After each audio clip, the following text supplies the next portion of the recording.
ఏం ఎండలరా నాయన. స్టూడియోలో ఉన్నంతసేపు పెయ్యంత చల్లగా ఉంటుంది. వీళ్ళకించి కాలు బయట పెడితే అగడుకు పానం అంతా ఆగమాగమవుతుంది. ఆఫీసులుంటేనే గీ మోపున అగడు దోలుతున్నదంటే ఇక ఊళ్ళ పొంటి పరిస్థితి ఏందో ఏమో పొర్రి. గీ ఎండలతో నేను అస్సలు వశపడతలేదమ్మా. పొద్దుగాలు వచ్చినప్పుడు వస్తే పోయినప్పుడు పోవుడు తప్పితే అగడుకు భయపడి పైటిరియాల ఆఫీసులకించి కాలు కూడా బయట పెడతలేరు.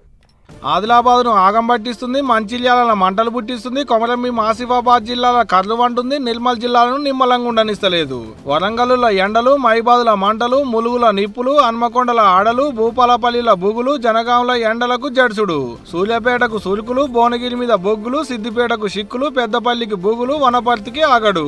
జగిత్యాలను జడిపిస్తుంది, నిజామాబాద్లో నిలబడనిత్తలేదు, నిర్మల్ల నిప్పుల వాన, నల్గొండల తిప్పలశాన, ఖమ్మంల కుంపటి, మెదకుల అగడుకొలిమి, రంగారెడ్డిల రాసుకుంది, సంగారెడ్డిలో సరసుడు జరుస్తుంది.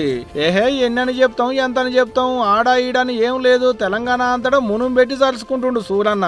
ఏం తక్కువ 44 డిగ్రీల ఎండుందంటే చూడు సూరన్న సురుకులు ఏ తీరుగా తగులుతున్నాయో. ఇక అడుగు బయట పెట్టాలంటే బుగులు పడుతుంది పబ్లిక్ కు. పొద్దుగాల గుడ్ మార్నింగ్ చెప్పిన కాంచి పొద్దుముకి 6 దాకా చింతపర్యతో సరిచినట్టే ఎండ. పనుల మీద పోయేటోళ్ళు, బడులకు ఆఫీసులకు పోయేటోళ్ళది చిన్న తిప్పల కాదు. ఇక పైటిలియాల బండ్ల మీద పోయేటోళ్ళకైతే ముఖం బయలేతట్టు సరసుడే సరసుడు. నెత్తులకు రూమాలు, మూతులకు దస్తులు, ఎండ తగలకుండా షెత్తిర్లు, దూపాలకుంట నీళ్ల బాటళ్ళు. ఇది చాలదన్నట్టు ఇంకో 2 రోజులలో ఇగింత వెలిగేటట్టుందట నుల్లో ఎండు. ఇంట్లో ఉంటే ఉడకపోతా, బయటకు వస్తే చెమటపోతా.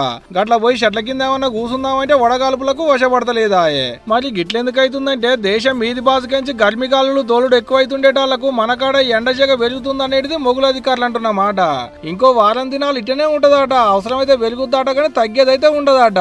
ఇక ఇన్నది కదా పబ్లిక్, బుడ్డపోరల్ని బయట తిరగనీయకూలి, ముసలోళ్ళను అగడుకో ఆగంగా నీయకూలి. ఫ్యాన్లు, కూలర్లు, అవసరమైతే ఏసీలు పెట్టుకుని అగడ తగ్గేటి దానిక ఇంట్లోనే కూర్చొని చల్లబడులిక.